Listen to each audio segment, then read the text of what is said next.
Probably at some time you have been involved with or had personal knowledge of some event which was reported in the news. Perhaps it concerned an athletic event, an election, a committee, or your business. Did the report contain the real story, the story behind the story? Okay, wait. Did the report contain the real story, the story behind the story? Probably not, and for a variety of reasons. The reporter had time and space problems, and there is a good chance the persons involved deliberately did not reveal all the facts. Possibly the reporter's own prejudices governed what facts went into the story and which were deleted. Our point is that most people know from personal experience that a news story is often not the whole story. But many of us assume that our own case is unique when really it is typical. What is true about the reporting of local events is equally as true about the reporting of national and international events. Psychological problems are also involved in introducing people to look at the evidence concerning the insiders. People are usually comfortable with their old beliefs and conceptions. When Columbus told people the world was a ball and not a pancake, they were highly upset.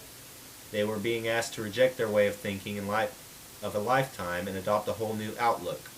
The intellectuals of the day scoffed at Columbus, and people were afraid that they would lose social prestige if they listened to him. Many others just did not want to believe the world was round.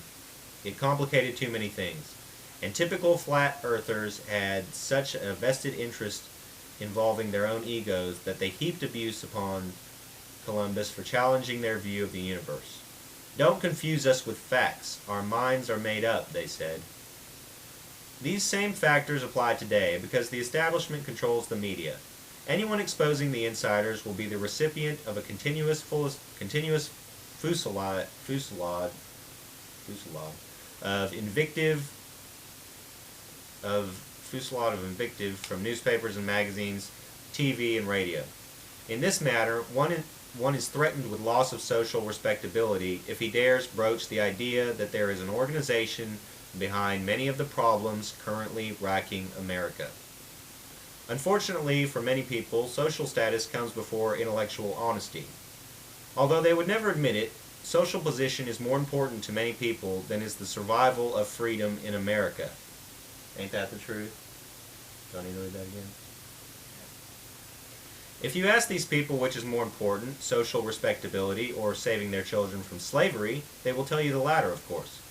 But their actions, or lack of the same, speak so much louder than their words.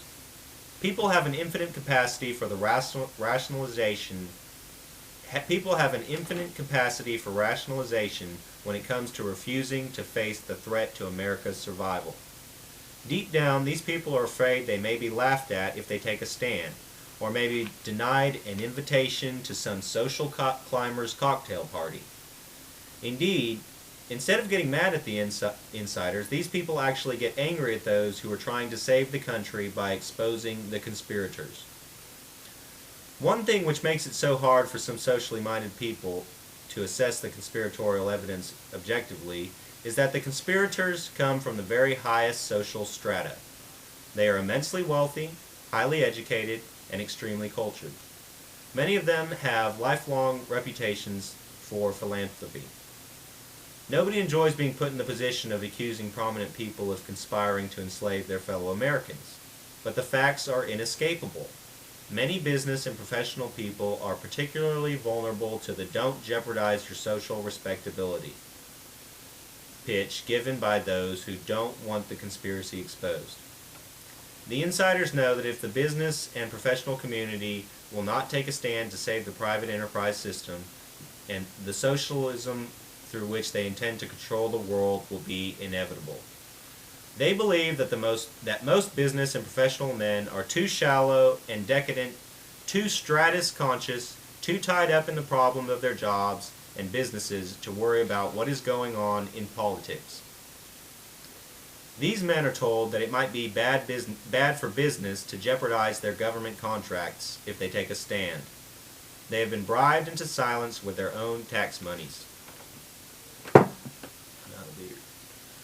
We are hoping that the conspirators have underestimated the courage and patriotism remaining in the American people. They haven't underestimated it. They estimated it perfectly. We feel there are a sufficient number of you who are not mesmerized by the television set, who put God, family, and country above social status, who will band together to expose and destroy the conspiracy of the insiders. Sorry, Gary and Larry. This is 40 years ago. There is no band of brothers trying to expose this stuff. The philosopher... Just two brothers. Just two brothers. Diogenes scoured the length and breadth of ancient Greece, searching for an honest man. We are scouring the length and breadth of America in search of hundreds and thousands of intellectually honest men and women who are willing to investigate facts and come to logical conclusions, no matter how unpleasant these conclusions may be. We are trying to do that as well, except that's not happening anymore. Nope. I mean, it's game, set, match, folks.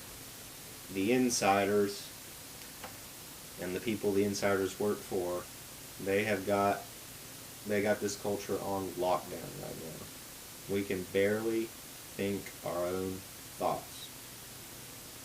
So pervasive is the popular culture in our minds. Ain't that the truth? We are possessed by it. What's done?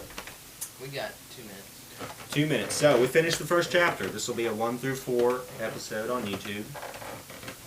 It'll be good. We started the conspiracy. So you've all heard the introduction.